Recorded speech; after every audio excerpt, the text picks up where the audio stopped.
This is literally one of the biggest mistakes that I've ever made, and no one warned me about it, so I'm going to warn you about it. Here's a news flash.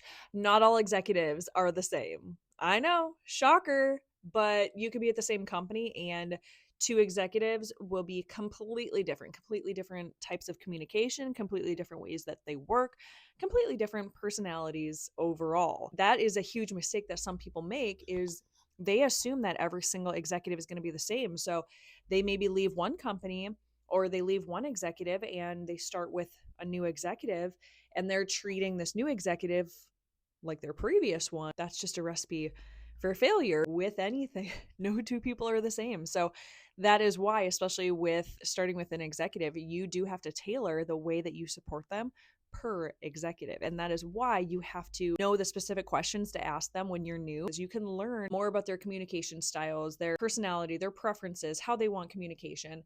And the whole reason for that is so you can do your job well. You're asking these questions so you can do your job and not be sitting there a couple months down the road being embarrassed that you have to ask them where they want to sit on a plane. Your job is to learn and adapt. And that again goes back to the beginning when you start with this executive.